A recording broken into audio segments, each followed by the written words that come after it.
Picture an empire so advanced that its inventions could have reshaped the course of history, yet today they lie buried in the shadows of time. The Byzantine Empire wasn't just a bridge between ancient and modern worlds.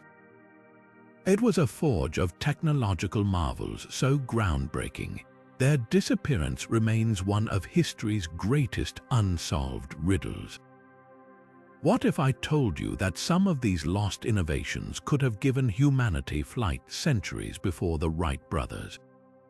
Or that a single Byzantine weapon held the power to dominate the seas for generations?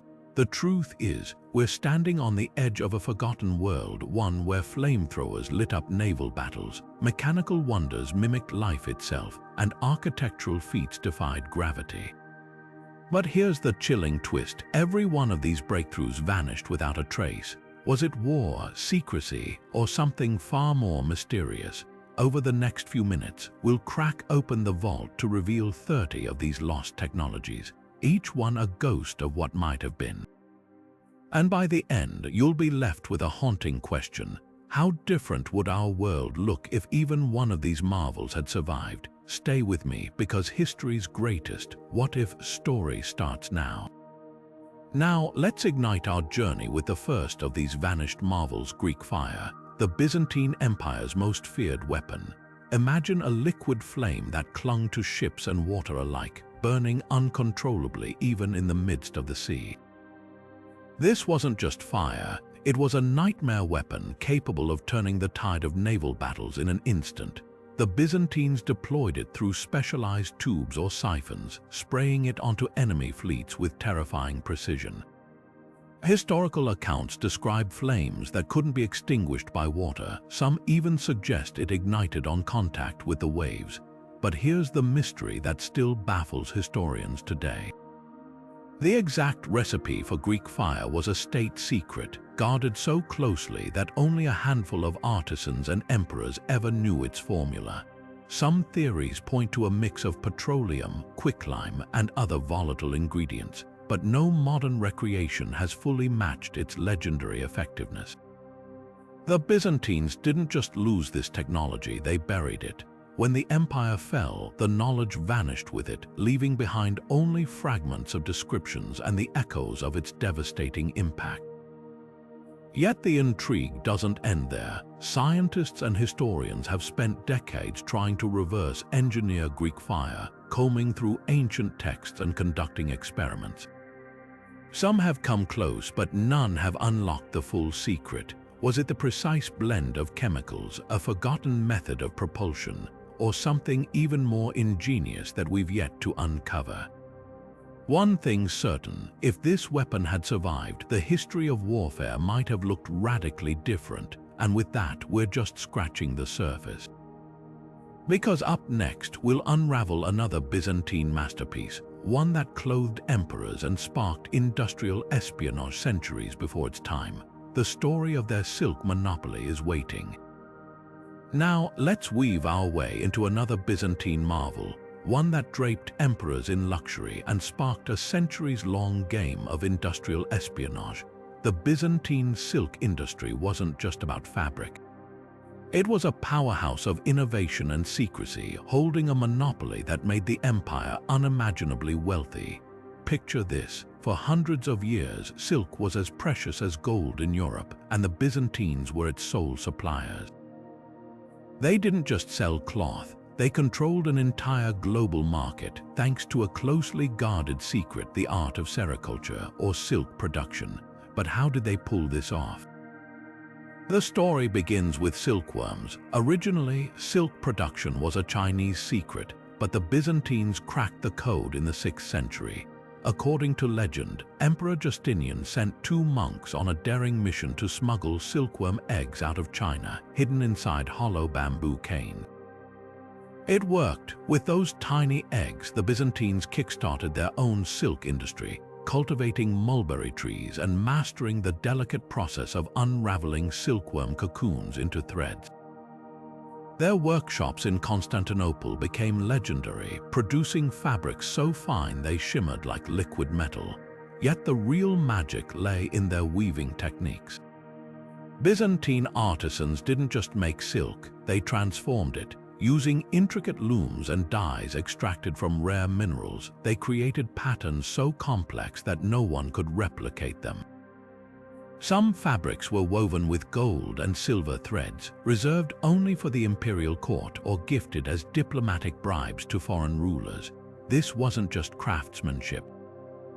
It was high-stakes politics woven into every strand. But like so many Byzantine treasures, this industry didn't last forever. As the empire weakened, so did its grip on silk production. Rival states began stealing their techniques, and by the time Constantinople fell in 1453, the workshops had already faded into obscurity. The loss wasn't just economic, it was cultural. Those advanced weaving methods, the ones that turned silk into art, vanished almost overnight. Today, historians and textile experts still puzzle over fragments of Byzantine silk, trying to decode the secrets of their dyes and loom setups. And just when you think the story couldn't get more intriguing, wait until you hear what comes next, because our journey into the Byzantine Empire's lost technologies is about to take a mechanical turn, with a device so advanced it might have rivaled the Antikythera mechanism. Stay tuned. Now, let's shift gears from the shimmering threads of Byzantine silk to something far more intricate, a mystery buried in the gears and cogs of ancient machinery. While the Antikythera mechanism, that astonishing Greek astronomical calculator, has captured modern imaginations, what if the Byzantines had their own version? Imagine a device just as sophisticated, lost to the chaos of the empire's collapse. The Antikythera mechanism, discovered in a shipwreck off the coast of Greece, proved that ancient civilizations possessed engineering skills far beyond what we once believed. Its precise gears could predict eclipses and track celestial movements with startling accuracy. But here's the tantalizing question: did Byzantine engineers, inheritors of Greek and Roman knowledge, build something similar? Historical clues suggest they might have. Byzantine scholars preserved and expanded upon classical texts, and their workshops were renowned for crafting intricate automata mechanical wonders like golden lions that roared or singing birds that perched in imperial palaces. If they could create lifelike machines, why not complex calculating devices? Some fragmented accounts mention celestial spheres used by astronomers in Constantinople, possibly mechanical models of the heavens. These could have been descendants of the Antikythera mechanism's technology, refined for a new era. Yet, like so much of Byzantine innovation, these devices likely vanished as the empire crumbled. The sack of Constantinople in 1204, followed by its final fall in 1453, scattered or destroyed countless treasures. Libraries burned, workshops were looted, and the secrets of these mechanical marvels may have been lost in the smoke. Today, archaeologists and historians scour old texts and dig through ruins, hoping to find even a fragment of a Byzantine mechanism that could rewrite the history of technology. And just when you think the Byzantines couldn't surprise us further, wait until you see how they mastered the flow of water itself, engineering feats that kept a city of millions thriving against all odds. That's where we're headed next, but let's not linger too long on gears and celestial mysteries, because the Byzantines had another kind of engineering marvel, one that flowed right beneath their feet. Picture this, a city of over 500,000 people perched between two continents with no major rivers nearby. How did Constantinople quench its thirst? The answer lies in a hydraulic system so advanced, it put the rest of the medieval world to shame. At the heart of it all were the aqueducts, masterpieces of Roman engineering that the Byzantines didn't just maintain, they perfected. The most famous, the Valens Aqueduct, stretched over 250 kilometers, channeling fresh water from the Thracian forests into the city's heart. But here's what set Byzantine engineering apart. They didn't just rely on gravity. They built intricate networks of pressurized pipes and siphons, allowing water to climb hills and navigate uneven terrain with precision that wouldn't be matched for centuries. Then there were the cisterns, underground cathedrals of water storage. The Basilica cistern, with its forest of marble columns and vaulted ceilings, could hold 80,000 cubic meters of water, enough to sustain the city through sieges and droughts. But it wasn't just about scale. The Byzantines engineered these reservoirs with filtration systems to keep the water clean, and their methods of distribution were equally ingenious. Lead pipes, carefully calibrated valves, and even early forms of water meters ensured that every neighborhood, bathhouse, and palace had what it needed. Yet, as Constantinople's fortunes waned, so did this hydraulic brilliance. The aqueducts crumbled from neglect or were sabotaged during invasions. The cisterns, once bustling with maintenance crews, fell silent. By the time the Ottomans took the city in 1453, much of this knowledge had already evaporated. Today, we're left with fragments. A restored section of the Valens aqueduct here, a tourist-filled cistern there, but the full sophistication of Byzantine water engineering remains as elusive as the secrets of Greek fire. And speaking of things that vanished without a trace, wait until you hear about the empire's legendary warships, vessels so dominant they ruled the Mediterranean for centuries. That's a story for next time. Now, let's set sail into the next chapter of Byzantine ingenuity, where wood, fire, and sheer tactical brilliance ruled the waves. If Constantinople's water systems were a marvel of engineering, its navy was the empire's iron fist. At the center of it all, the dromon, a warship so formidable it kept invaders at bay for centuries. Imagine a vessel built for speed and destruction. The dromon was sleek, with a shallow draft that allowed it to dart across the Mediterranean like a predator. But what truly set it apart was its firepower, literally. These ships were armed with Greek fire projectors, yes, but also with something even more ingenious, a double-banked rowing system. Two tiers of oarsmen, synchronized like a machine, gave the dromon unmatched speed and agility. While other navies lumbered with single banks, Byzantine captains could outmaneuver, outflank, and outpace their enemies with ease. And then there was the armor. Dromons weren't just fast, they were tough. Reinforced with iron cladding along the hull and shielded by wooden battlements, they could ram enemy ships without fear of splintering. Some even had towers amidships for archers, turning each vessel into a floating fortress. But perhaps the most startling feature, the lateen sail, a triangular rig borrowed from Arab traders that allowed dromons to harness the wind like never before, making them deadly even when oarsmen were exhausted. Yet, as with so much of Byzantine technology, these secrets didn't survive the empire's collapse. The dromon's designs were guarded fiercely, passed down through guilds of shipwrights who swore oaths of secrecy. When Constantinople fell, those guilds scattered and their knowledge dissolved into myth.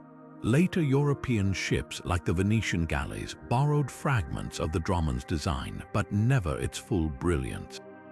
Today, historians and naval engineers still puzzle over surviving sketches, trying to reverse engineer what made these ships the undisputed masters of the medieval Mediterranean. But the Byzantines didn't just lose ships, they lost an entire art form. Up next, we'll uncover how their artisans crafted glass so flexible it bent like metal and then vanished without a trace. Now, let's turn our attention from the roaring seas to the quiet workshops of Byzantine glassmakers, where a material so extraordinary it defied the laws of nature was said to have been crafted. The secret of flexible glass, a substance rumored to bend like metal without shattering, has tantalized historians for centuries. Was it real or just another legend lost to time? The story begins with ancient Roman accounts like that of Petronius, who described an artisan presenting Emperor Tiberius with a glass bowl that could withstand blows from a hammer. When the emperor demanded the secret, the craftsman was executed to prevent the knowledge from devaluing gold and silver. Fast forward to the Byzantine era, and whispers of this unbreakable glass resurface. Byzantine artisans, heirs to Roman techniques, were renowned for their mastery of glassmaking, stained windows, intricate mosaics, and even glass mirrors that reflected with startling clarity. But could they have perfected the elusive flexible glass? Evidence is scarce, but tantalizing clues remain. Byzantine glassmakers experimented with additives, perhaps plant ash or rare minerals, to alter the properties of their glass. Some scholars suggest they stumbled upon a form of tempered glass, strengthened through rapid heating and cooling. Others point to surviving fragments of Byzantine glassware, unusually resilient compared to their counterparts. Then there's the mystery of their lost recipes, guarded as fiercely as state secrets. When Constantinople's workshops were sacked, those formulas may have vanished forever. Modern science offers a glimpse into the possible. Today, tempered glass and even flexible polymer glass hybrids exist, proof that the concept isn't pure fantasy. Yet, no surviving Byzantine artifact definitively proves they achieved this feat. Was flexible glass a misunderstood technique, a trade secret lost to war, or merely a myth embellished over time? The answer, like the glass itself, remains just out of reach. But the Byzantines' brilliance wasn't confined to workshops.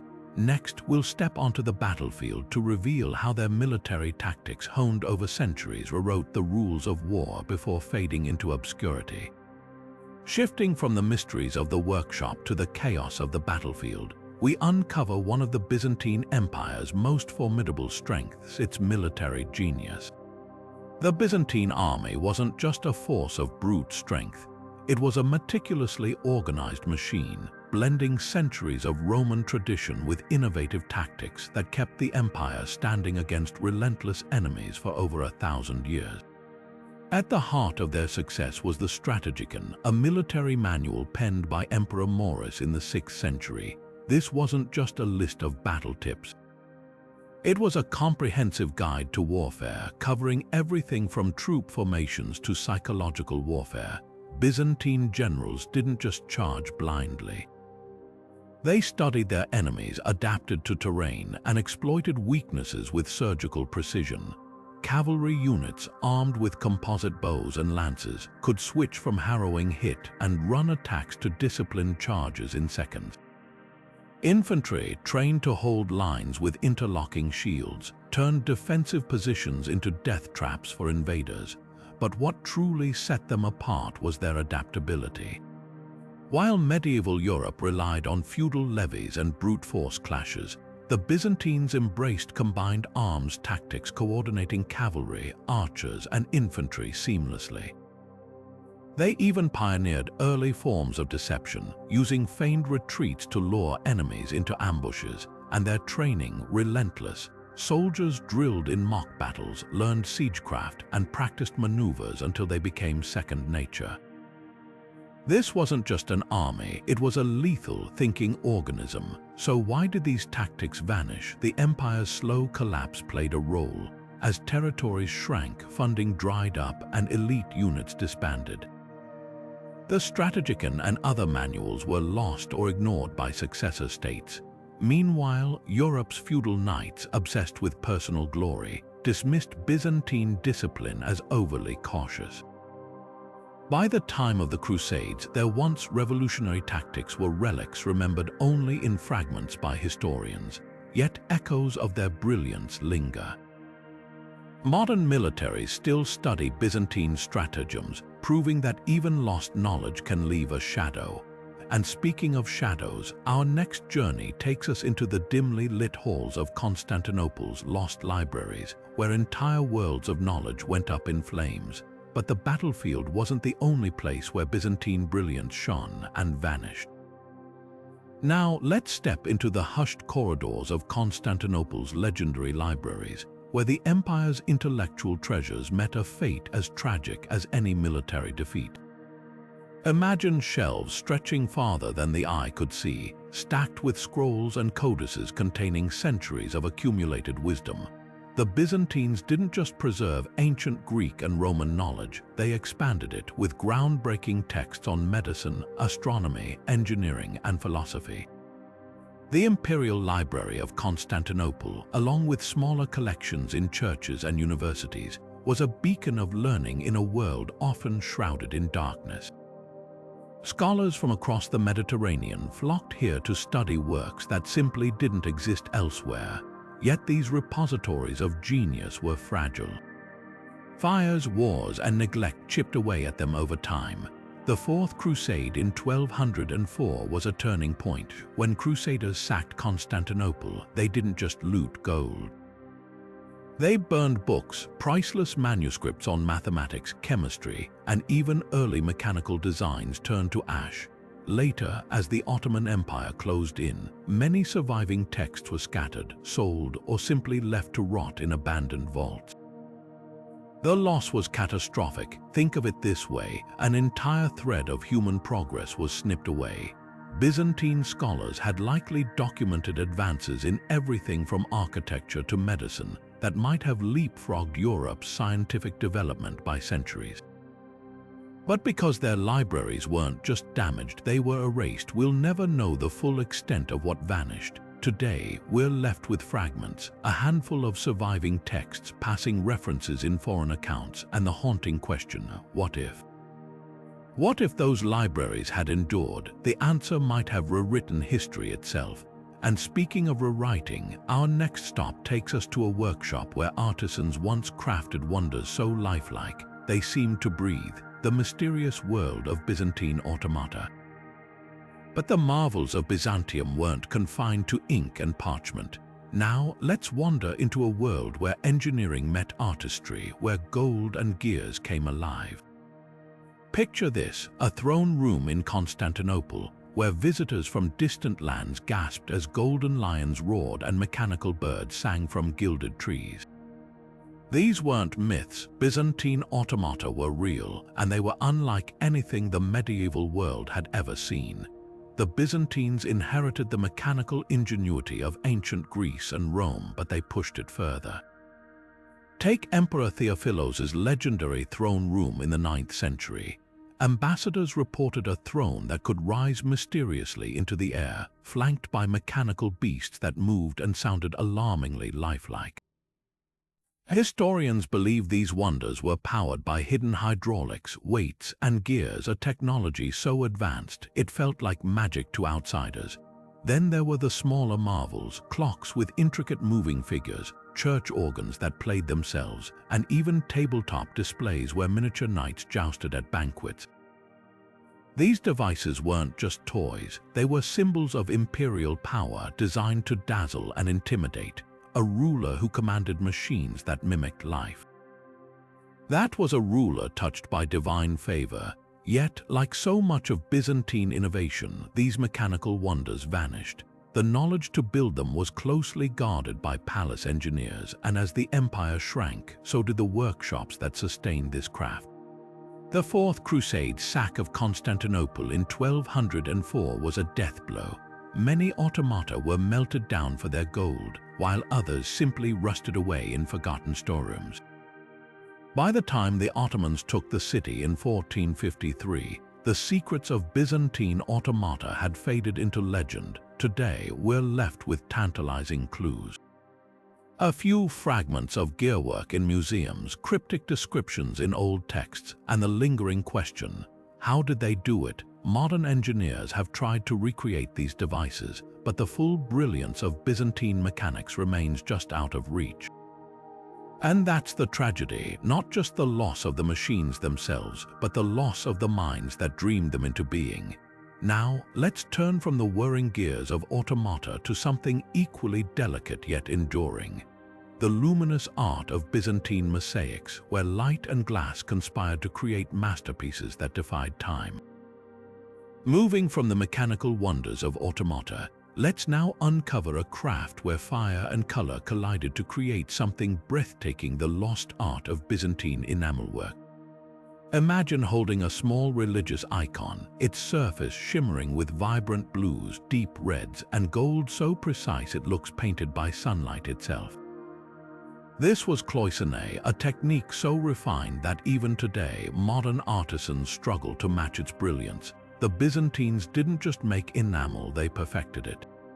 Here's how it worked. Artisans would bend thin strips of gold into delicate partitions, creating tiny cells on a metal surface. Then they'd fill these cells with powdered glass in vivid hues and fire the piece in a kiln. The heat transformed the glass into a glossy, jewel-like finish, locked in place by the golden wires. The result, icons, jewelry, and imperial regalia that seemed to glow from within.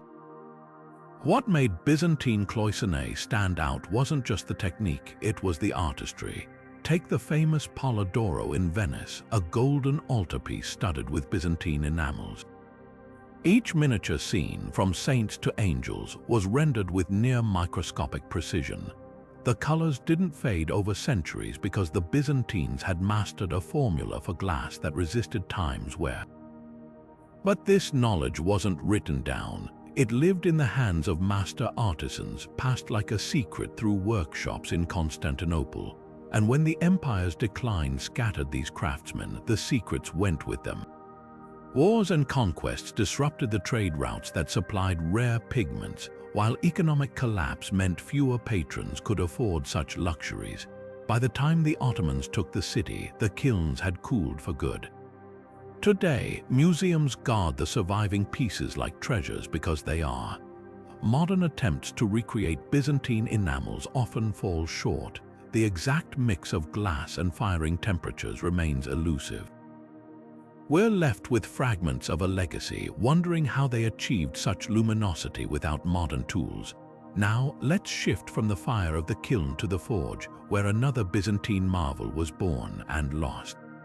The empire's metalsmiths wielded techniques so advanced, their weapons and art seemed almost supernatural. But that's a story for another moment. Now, let's descend from the glittering world of enamel into the depths of the earth, where the Byzantines unlocked another kind of brilliance through fire and metal. Their mastery of mining and metallurgy wasn't just practical, it was revolutionary, producing weapons that struck fear into enemies and art that dazzled the world. But like so much of their knowledge, these techniques vanished beneath the chaos of invasion and time. The Byzantines didn't just dig for ore, they transformed it. Take their steel, for example. While the rest of Europe relied on brittle iron, Byzantine smiths forged blades with a flexibility and sharpness that seemed almost magical. How they sourced high-quality iron from mines in the Balkans and Anatolia, then blended it with trace amounts of carbon in precisely controlled furnaces. The result was a protoform of what we'd now call crucible steel, a material so superior. It gave their soldiers a deadly edge on the battlefield. But their innovation didn't stop at weapons. The same metallurgical genius birthed breathtaking art. Consider the intricate silver chalices adorned with biblical scenes, or the bronze doors of Hagia Sophia, which still bear the fingerprints of their creators. These weren't just cast, they were chased, engraved, and inlaid with techniques so refined, modern conservators struggle to replicate them. The Byzantines even developed a method for gifting bronze with a golden sheen, using mercury amalgamation, a process so toxic it's rarely attempted today. So what happened to these secrets? The answer lies in the empire's slow collapse. As invasions chipped away at Byzantine territory, critical mines fell into enemy hands. The Bulgarians seized the Balkan iron deposits, the Seljuks overran Anatolia's silver veins, and with each loss the chain of knowledge snapped. Workshops were destroyed, master smiths fled or perished, and the intricate recipes for alloys and tempering faded into legend. Today, archaeologists occasionally uncover fragments, a rusted sword with a strange, rippled pattern in the steel, or a crumpled silver bowl with traces of an unknown alloy. These tantalizing clues hint at a sophistication we're still piecing together. It's a reminder that the Byzantines didn't just lose land or power, they lost the very fires that forged their greatness. And speaking of fire, our next journey takes us to the fields and orchards, where Byzantine farmers worked miracles of their own, turning barren soil into bounty with forgotten agricultural wisdom. But that's a story for another moment. But let's step away from the forges and into the fields, where the Byzantines worked a different kind of magic, turning stubborn earth into gold. Their agricultural innovations weren't just about survival. They were about abundance, transforming rocky hillsides and arid plains into landscapes that fed an empire. And yet, when Constantinople fell, these secrets of the soil vanished like seeds scattered to the wind. Take crop rotation, for example. While medieval Europe clung to the exhausting two-field system, planting one field while leaving the other fallow, the Byzantines had already perfected a three-field rhythm. They alternated wheat with legumes like lentils and chickpeas, which naturally replenished the soil with nitrogen. The result: higher yields, healthier soil, and a resilience against famine that kept their cities thriving. Some records even suggest they experimented with four-field systems in fertile regions like the Nile Delta, a technique Europe wouldn't rediscover for centuries. Then there was their mastery of water. In a realm where droughts could cripple an empire, Byzantine engineers designed irrigation networks so precise they made deserts bloom. Along the Euphrates, they built underground channels called qanats, Persian in origin, but refined to Byzantine brilliance, that funneled water for miles without a single drop lost to evaporation.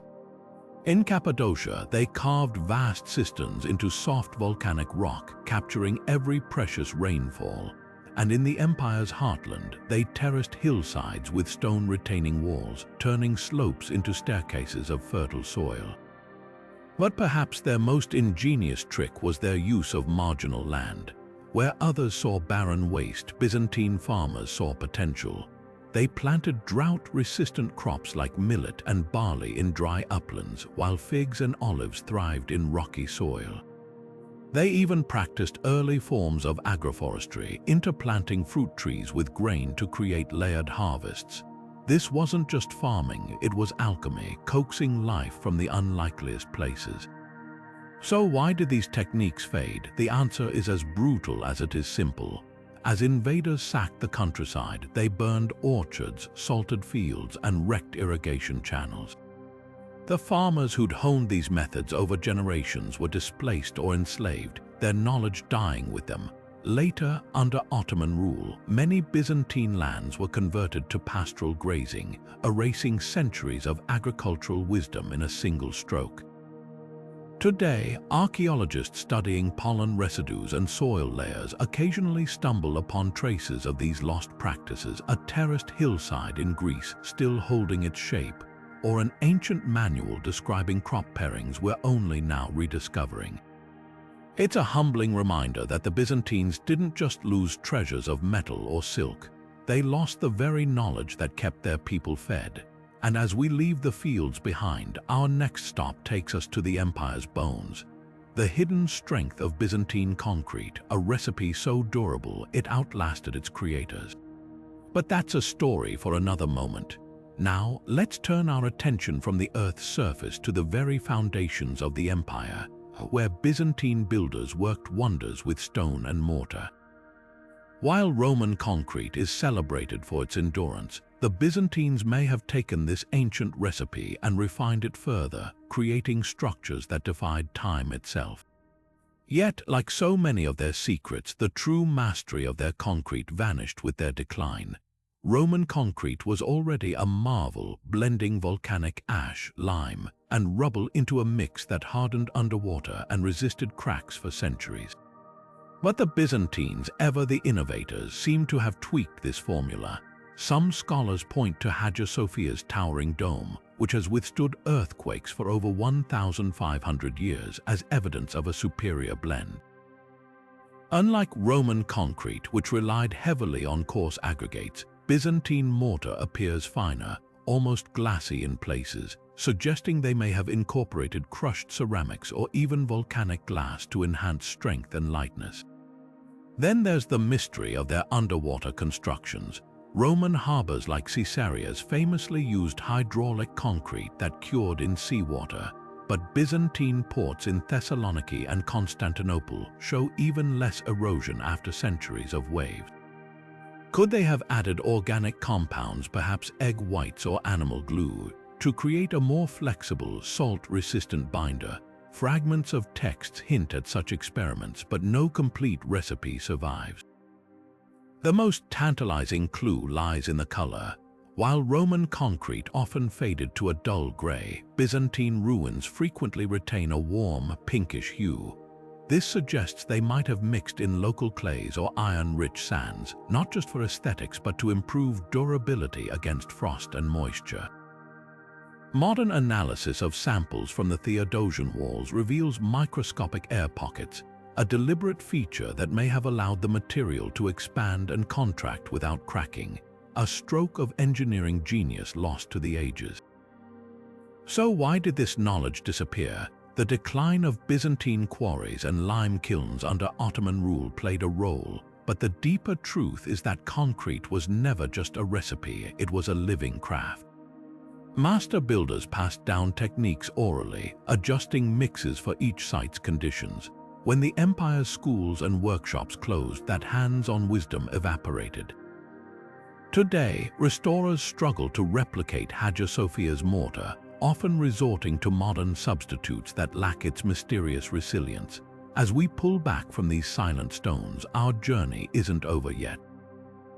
Ahead lies another marvel, the soaring arches and impossible curves of Byzantine architecture, where engineering became art, but that's a revelation for another moment. Now, let's lift our gaze from the hidden chemistry of Byzantine concrete to the breathtaking structures it supported, where ambition met ingenuity in stone and light. The crown jewel of Byzantine architecture, Hagia Sophia, stands as a testament to what happens when engineering transcends into art. Its dome, floating seemingly without effort, was a feat so advanced that centuries would pass before anyone dared to match its scale. What made this dome revolutionary wasn't just its size. Though spanning over 100 feet wide was staggering for the 6th century, but how it defied physics.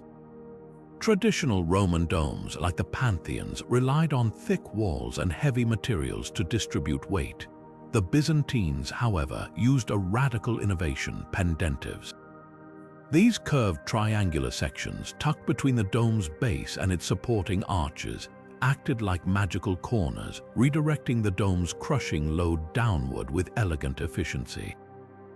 The result, a structure that appeared to hover, its golden mosaics bathed in light from 40 windows pierced around its base. Yet the true mastery lay in the details. The dome's builders mixed lightweight materials like porous bricks and crushed pottery into their mortar, reducing strain without sacrificing strength. They also understood the power of flexibility. Unlike rigid Roman designs, Hagia Sophia's dome could sway slightly during earthquakes, a secret that likely saved it from collapse over 15 centuries of tremors. Modern engineers have even detected a hidden chain of iron rods embedded in the masonry, an early form of reinforcement lost to later architects. So why wasn't this brilliance replicated?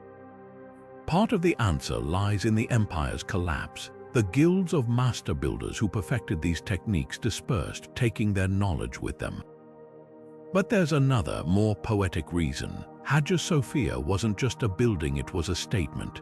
Later architects, awed by its grandeur, often imitated its form without grasping its underlying genius. The Ottomans' later domes, like the Blue Mosques, came close in beauty but relied on thicker walls and simpler supports. The delicate balance of Byzantine engineering, where every brick and curve served a precise purpose, had already faded into legend. As we step back from this architectural marvel, remember, Hagia Sophia's dome isn't just a relic. It's a whisper from a time when humans dared to build the impossible, and for a fleeting moment succeeded. Now, let's turn our attention from towering domes to the quiet, life-saving innovations that once thrived within Byzantine walls. The empire's medical advancements were centuries ahead of their time, blending ancient wisdom with startling ingenuity. Picture this: hospitals not just as places of care, but as organized institutions with specialized wards, a concept that wouldn't become common elsewhere for hundreds of years. Constantinople's Pantocrator Hospital, founded in the 12th century, was a marvel of its age, featuring separate sections for surgery, eye diseases, and even mental health, staffed by trained physicians and nurses. The tools these doctors wielded would astonish you: Byzantine surgeons perfected intricate instruments like finely crafted scalpels, bone drills, and even early forms of forceps, some of which resemble tools used today. They performed cataract surgeries with needles so precise that patients could regain sight, a technique lost to Europe during the Middle Ages. Their knowledge of sterilization, though not understood as we do now, included boiling instruments and using wine as an antiseptic, practices that hinted at germ theory long before its official discovery. But what truly set Byzantine medicine apart was its systematic approach. Medical textbooks, like those written by the physician Paul of Aegina, detailed everything from setting broken bones to treating poisonous bites, compiling knowledge from Greek, Roman, and Persian traditions. These texts were so advanced that later Islamic scholars preserved and expanded upon them, while Europe languished in medical stagnation. So why did these breakthroughs vanish? The empire's fragmentation was a death blow.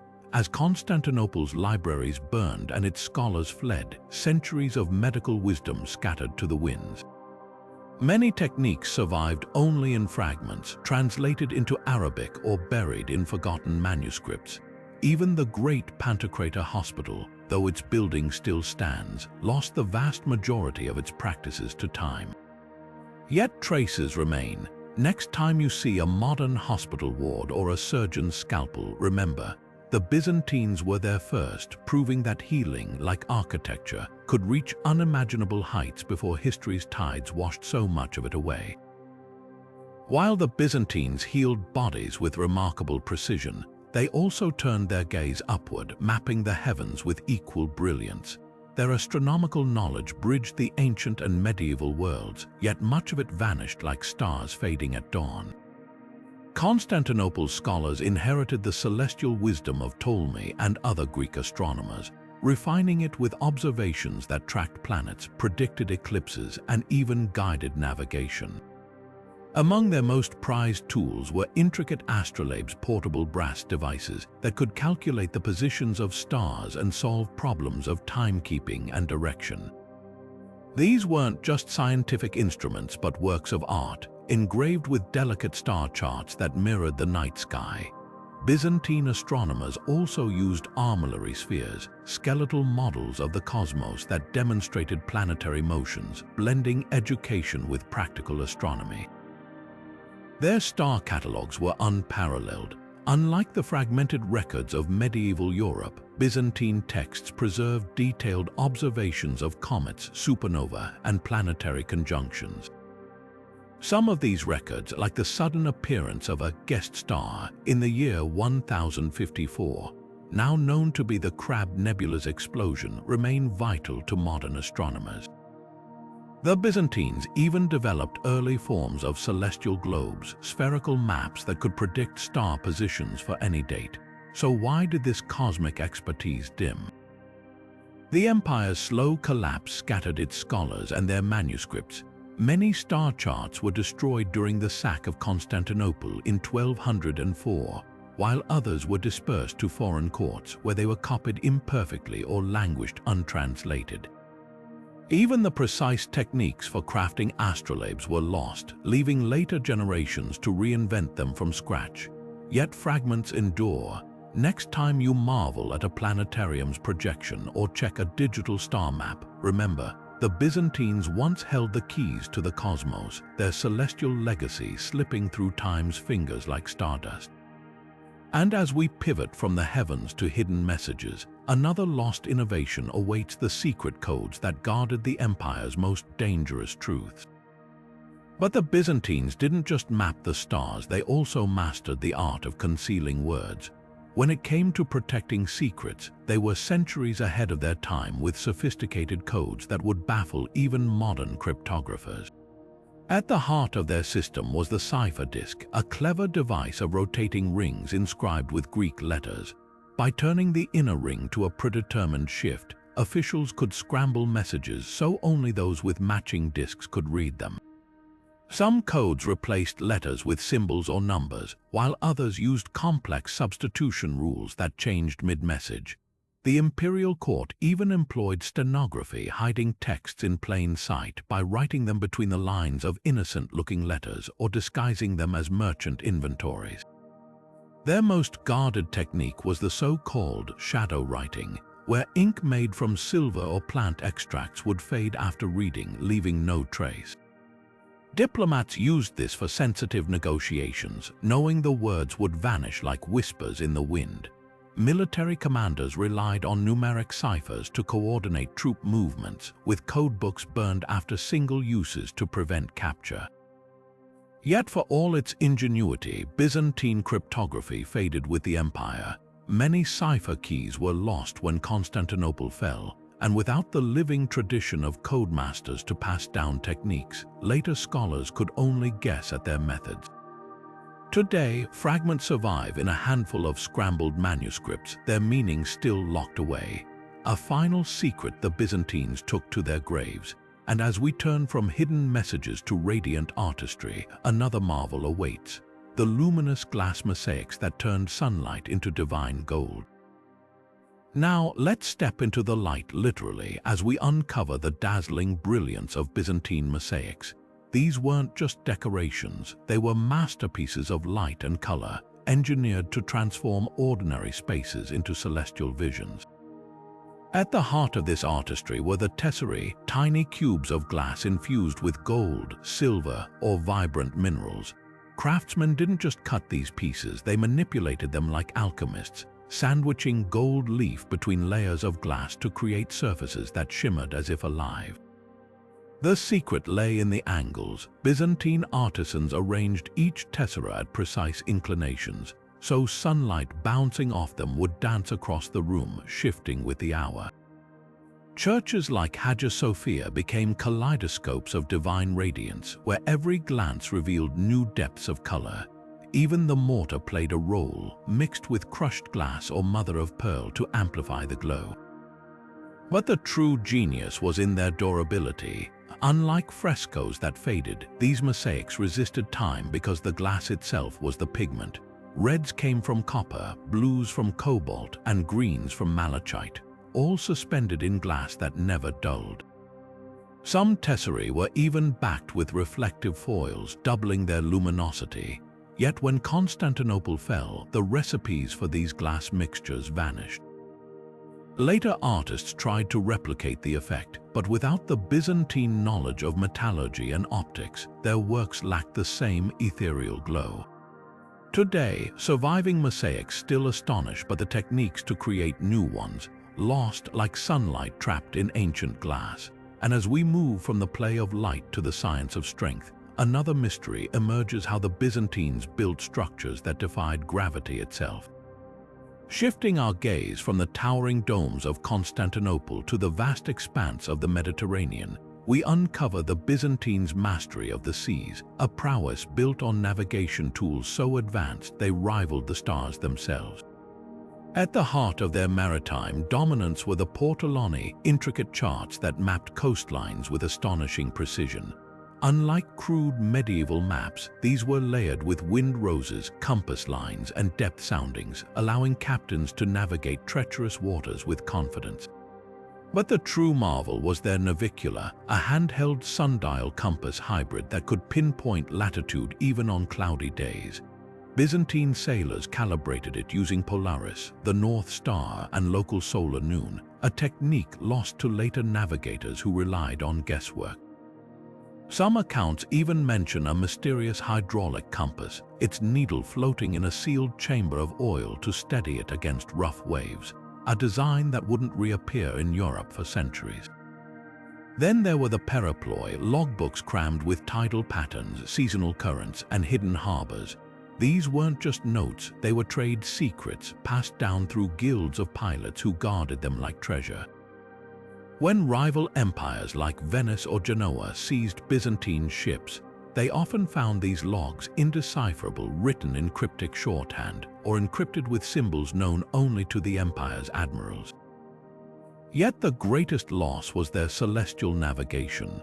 Byzantine astronomers had refined the astrolabe, adapting it for sea voyages to measure star angles with razor accuracy. Combined with their understanding of monsoons and trade winds, they could plot courses across open ocean long before the age of exploration.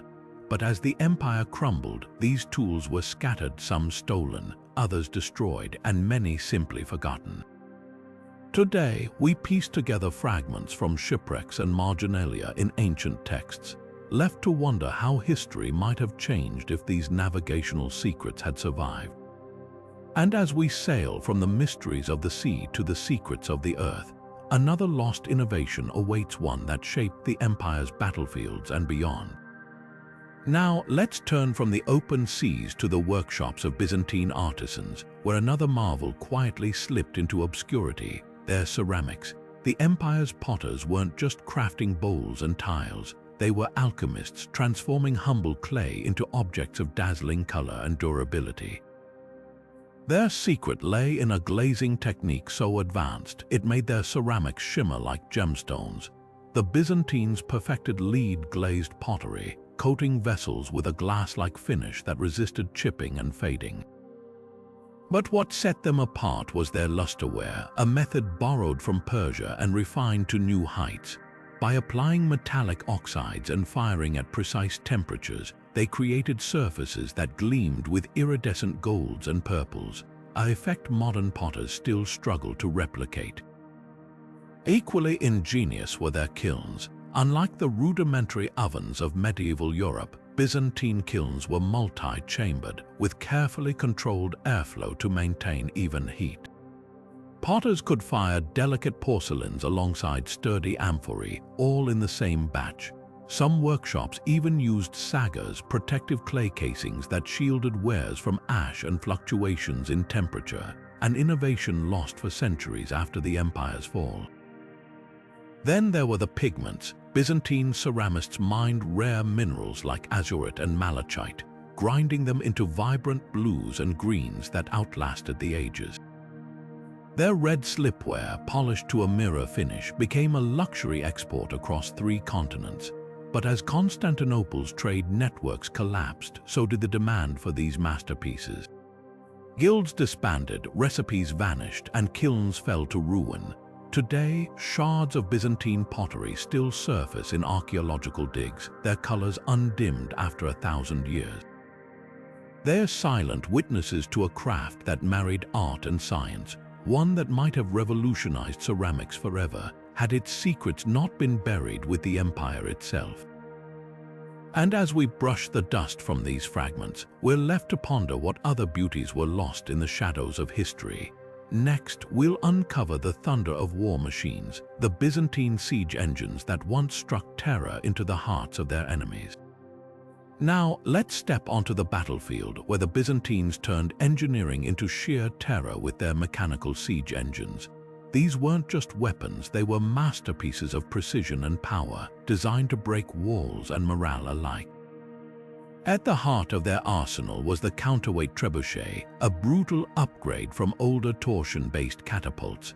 Unlike its predecessors, which relied on twisted ropes for force, the Byzantine version used a massive counterweight, sometimes weighing several tons, to hurl projectiles with terrifying accuracy.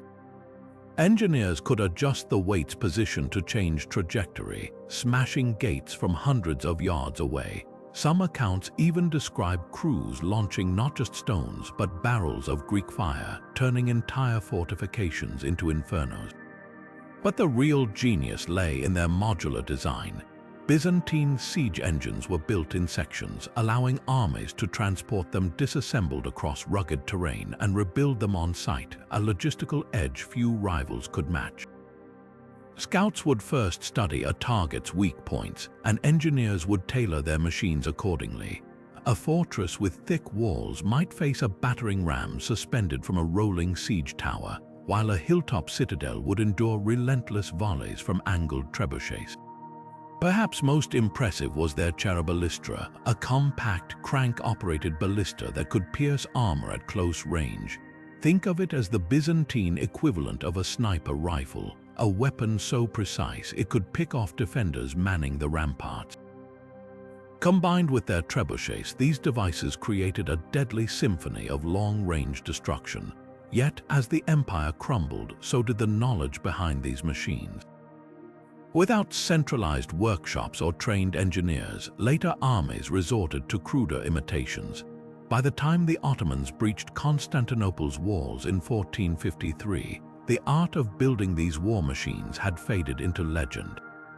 Today, we're left with scattered diagrams and awe-struck chronicles, ghosts of an era when Byzantine engineering could reshape the fate of cities. Next, we'll venture into the shadowy world of Byzantine alchemy, where science and mysticism blurred in the pursuit of transformation. Now, let's shift our gaze from the battlefield to the dimly lit workshops where Byzantine alchemists pursued secrets far more elusive than siege engines. Here, science and mysticism intertwined in a quest to transform the very fabric of reality. Byzantine alchemy wasn't just about turning lead into gold. It was a sophisticated blend of early chemistry, philosophy, and spiritual exploration, all shrouded in layers of secrecy.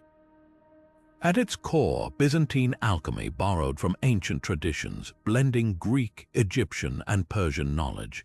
Alchemists meticulously recorded experiments with minerals, acids, and alloys, seeking not just material wealth but also the elusive philosopher's stone, a substance believed to grant immortality.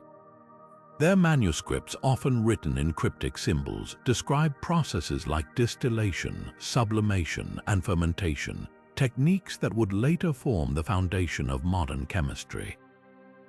One of their most tantalizing pursuits was the creation of liquid fire, a precursor to Greek fire, but with even more mysterious properties. Some texts hint at volatile mixtures that could ignite spontaneously or burn underwater, though the exact recipes were guarded so closely that they vanished with the empire's decline.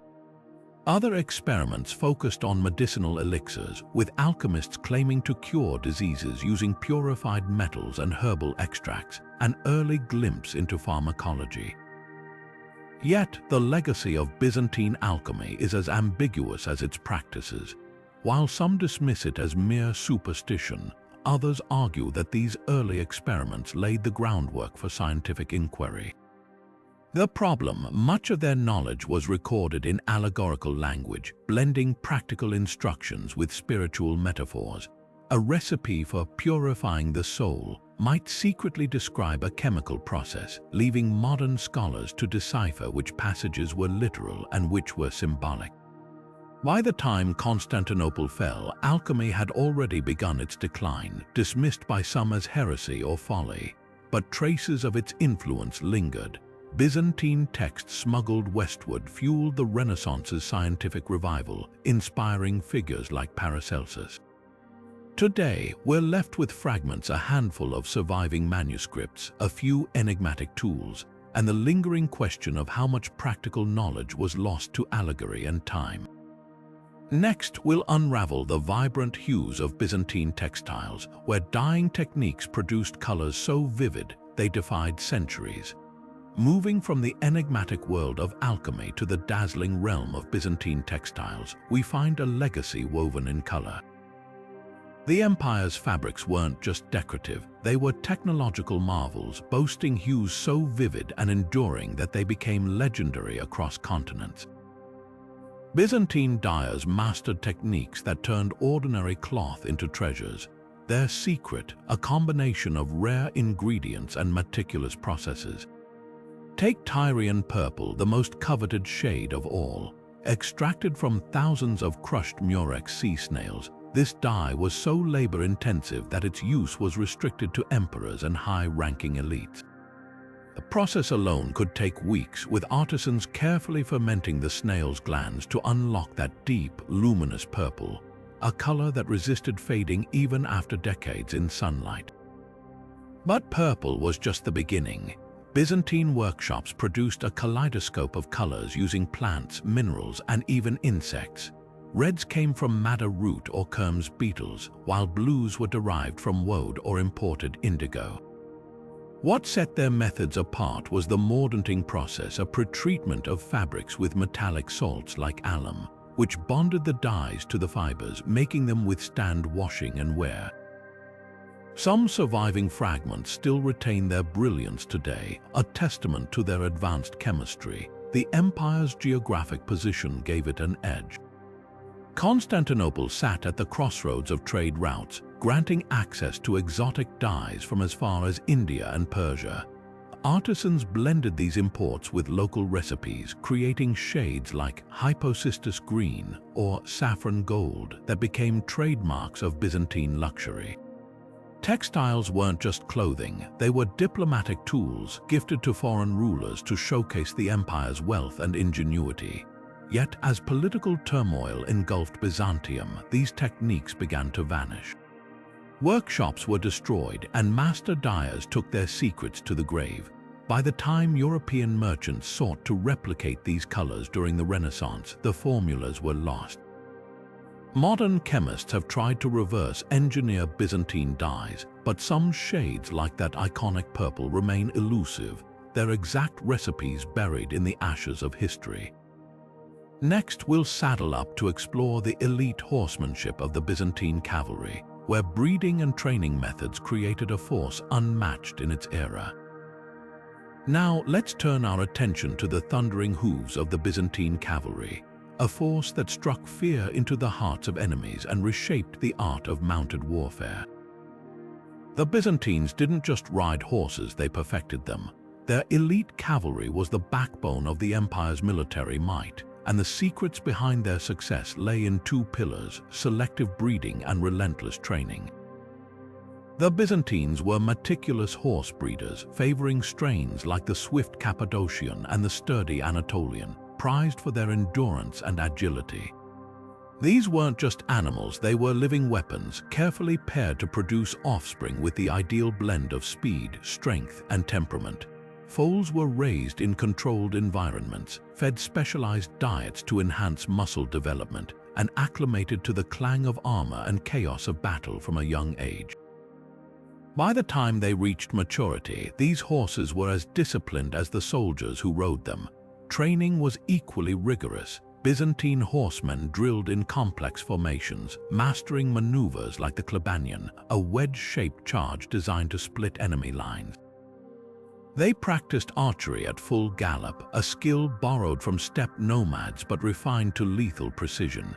Even the armor was engineered for mobility, lamellar plates that flexed with the horse's movements, allowing for astonishing agility in combat.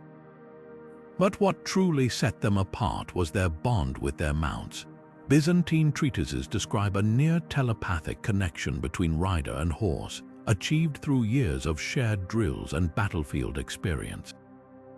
A well-trained cavalry unit could pivot on command, retreat in perfect order, or launch a devastating countercharge, all without a word spoken. Yet, as the empire crumbled, so did this legacy. Breeding programs collapsed with the loss of imperial stables, and master trainers vanished in the chaos of invasions. Later European armies attempted to replicate Byzantine cavalry tactics, but without the same depth of knowledge, their efforts fell short. Today, historians and equestrians still study fragments of Byzantine manuals, trying to piece together the methods that once made their cavalry unstoppable. Next, we'll uncover the delicate artistry of Byzantine ivory carving, where craftsmen transformed tusks into objects of reverence and luxury. Now, let's step into the quiet workshops where Byzantine artisans turned ivory into masterpieces of devotion and opulence. Ivory carving wasn't just a craft in the empire, it was a sacred art form, blending spiritual symbolism with breathtaking skill. The Byzantines sourced ivory primarily from African and Indian elephants, trading through networks that stretched across continents. But what made their work extraordinary was how they transformed these tusks into objects that shimmered with life. Religious panels, diptychs for private prayer, and ornate caskets bore scenes from the Bible, carved with such precision that folds of robes seemed to sway and faces expressed silent reverence. Every stroke of the chisel was deliberate, every detail a testament to patience and piety. Luxury items were equally stunning. Consular diptychs given to high-ranking officials featured intricate portraits framed by vines and mythical creatures, while ivory boxes held perfumes or relics, their lids adorned with hunting scenes or imperial triumphs. The Byzantines even crafted ivory furniture inlays, turning chairs and chests into canvases for storytelling. What's haunting is how much we've lost. Many pieces were destroyed during iconoclasm when religious imagery was banned. Others melted away in fires or were looted by crusaders. Today, surviving fragments in museums hint at the mastery we can never fully recreate. Modern carvers struggle to replicate the Byzantines' secret techniques, like their method of soaking ivory to prevent cracking or the exact blend of tools they used to achieve such depth. As we marvel at these relics, we're left wondering, what other undiscovered wonders might have once filled the empire's churches and palaces? Next, we'll listen for echoes of forgotten melodies as we explore the lost sounds of Byzantine musical instruments. Now, let's tune our ears to the melodies of a vanished world.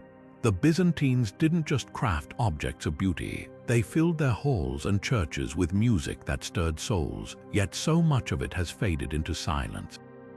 Imagine the hum of a lyre in a candlelit chapel, or the deep resonance of a pipe organ echoing through Hagia Sophia. These weren't just instruments, they were vessels of emotion, worship, and imperial grandeur.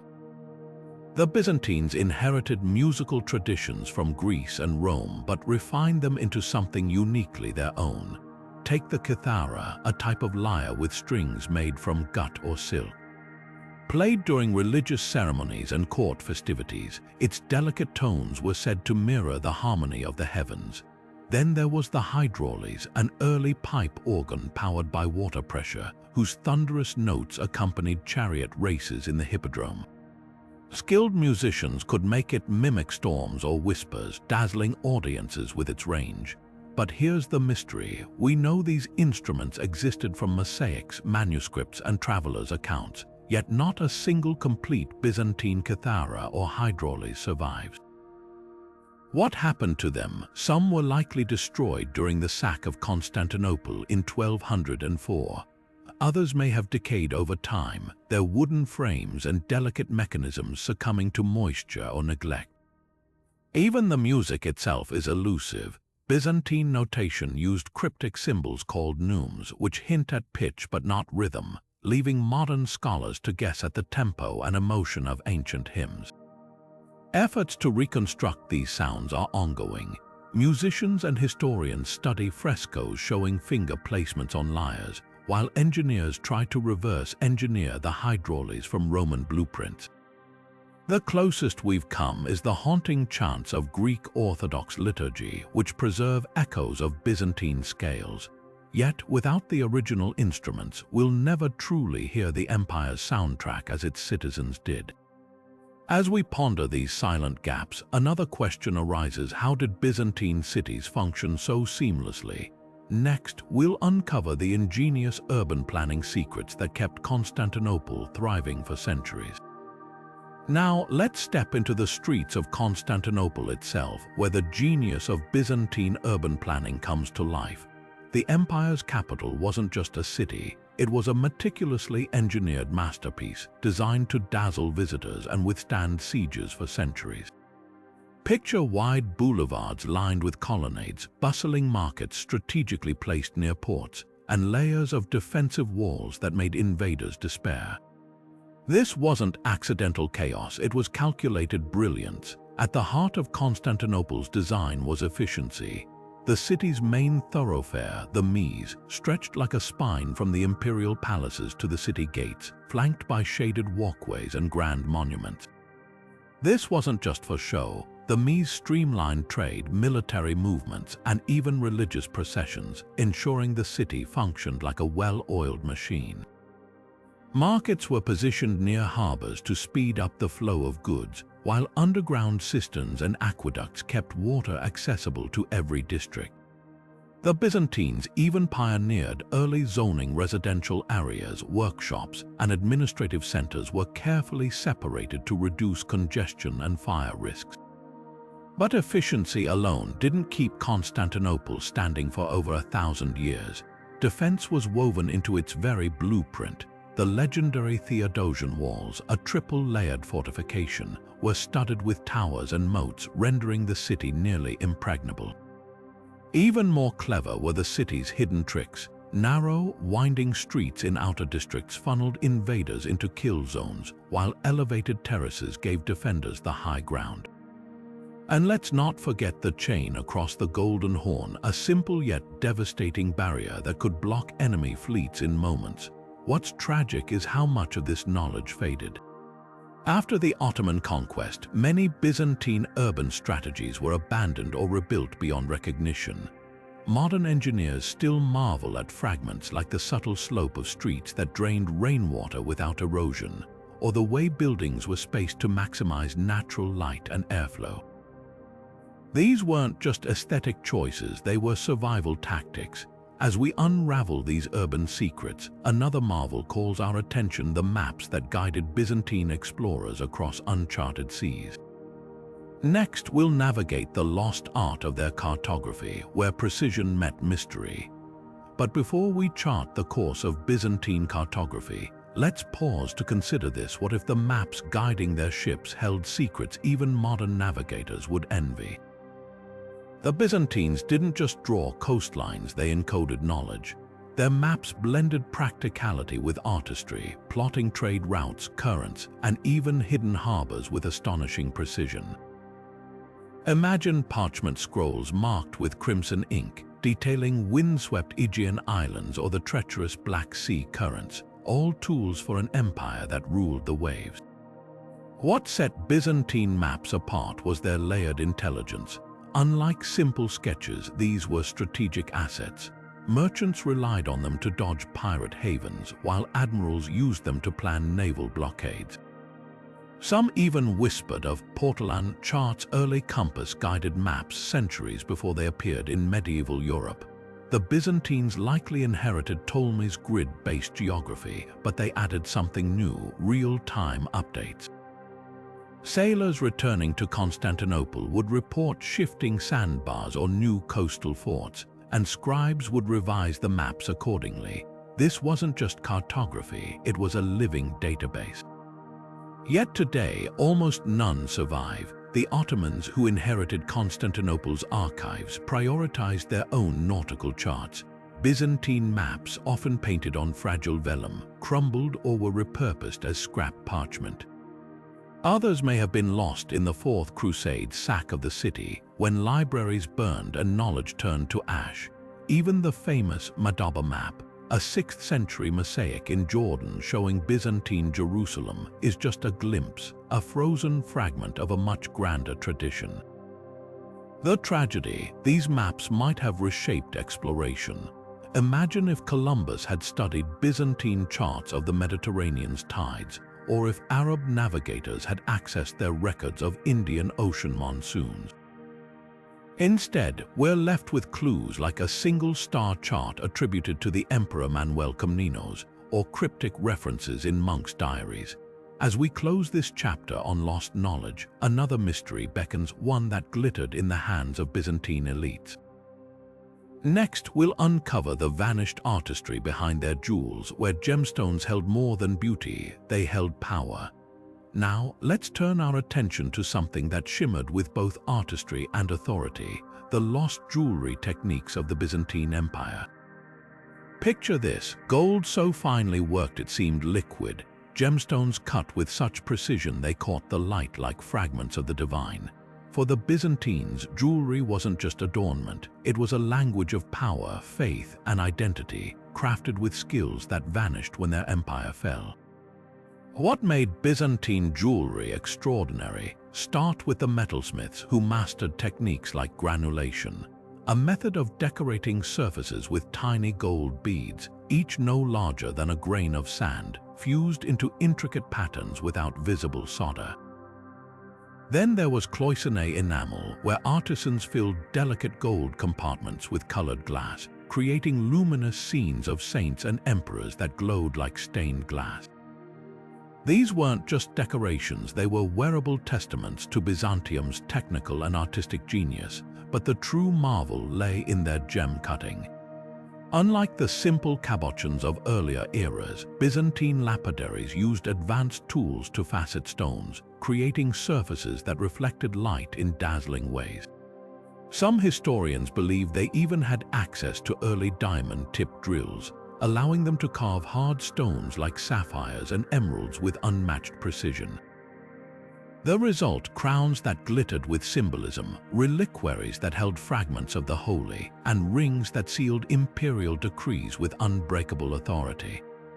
Yet, as with so much of Byzantine craft, these techniques didn't survive the empire's collapse. The secrets of their workshops, passed down through generations of guilds, were scattered by invasion and time. Later jewelers in medieval Europe tried to replicate their work, but without the same mastery.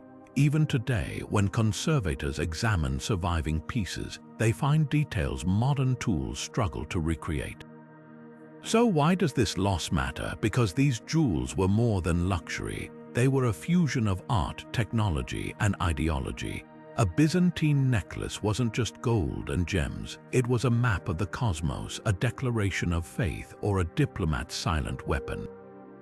And as we prepare to unravel our final lost technology, ask yourself, what other secrets might still lie hidden in the vaults of history?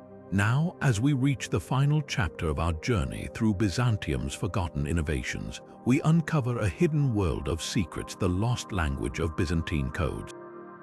Imagine a realm where diplomacy and espionage relied not on spoken words, but on cryptic symbols, meticulously crafted to shield the empire's most sensitive affairs from prying eyes. The Byzantines didn't just communicate, they concealed. Their diplomats and spies used intricate systems of coded messages, blending mathematics, linguistics, and artistry to create ciphers that baffled rivals. Some codes rearranged letters using grids, while others substituted symbols for entire phrases, turning treaties and military orders into unreadable puzzles for outsiders. One notorious method, the skytail, involved wrapping a strip of parchment around a rod of specific thickness. Only when rewound on an identical rod would the scrambled letters align to reveal the true message. But the most sophisticated codes were reserved for the emperor's inner circle. Scholars believe the Byzantines may have pioneered early forms of steganography, hiding messages in plain sight. A seemingly innocent religious icon, for example, could contain tiny markings in its goldwork, visible only under certain angles of light. Even their famed mosaics might have doubled as espionage tools, with patterns encoding names of traitors or locations of hidden allies. Why did these methods vanish? As the empire crumbled, so did the guilds of cipher masters who guarded these techniques. Rival powers like the Venetians or Ottomans captured fragments of Byzantine codes but lacked the context to fully replicate them. By the Renaissance, Europe's cryptographers were rediscovering what Byzantium had mastered centuries earlier, proof that the empire's intellectual shadow stretched far beyond its borders. So as we close this exploration of 30 lost technologies, remember, the Byzantines didn't just leave behind ruins or artifacts. They left echoes of a world where innovation was both brilliance and secrecy, where a single symbol could sway empires, and where the finest minds turned language itself into a weapon. What other coded legacies might still lie waiting, half buried in the archives of history? The answer, like the best Byzantine secrets, remains just out of reach. And so, we arrive at the end of our journey through the forgotten marvels of Byzantium. 30 lost technologies that once defined an empire. From the fearsome flames of Greek fire to the intricate whispers of Byzantine codes, each innovation reveals a civilization that pushed the boundaries of science, art, and warfare. These weren't just tools or techniques, they were the heartbeat of an empire that thrived on ingenuity. Think of how different history might have been if these breakthroughs had endured. Imagine Byzantine concrete reinforcing cities for centuries, or their medical advancements saving countless lives. Picture a world where flexible glass graced every window, or where the secrets of their automata inspired early machines. The loss of these technologies didn't just erase knowledge, it altered the trajectory of human progress. Now we turn to you. Which of these lost wonders do you wish had survived? Would you bring back the dazzling artistry of Byzantine mosaics or the strategic genius of their military tactics? Perhaps the mystery of Greek fire's formula calls to you, or the haunting beauty of their forgotten musical instruments. Share your thoughts in the comments. Let's keep the conversation alive. If this journey through Byzantium's hidden legacy captivated you, don't forget to like this video and subscribe for more deep dives into history's greatest mysteries. Hit the notification bell so you never miss an exploration of the past's untold stories. Until next time, keep wondering what other treasures might still lie buried, waiting to be rediscovered. The answers, like Byzantium itself, are out there just beyond the edge of memory.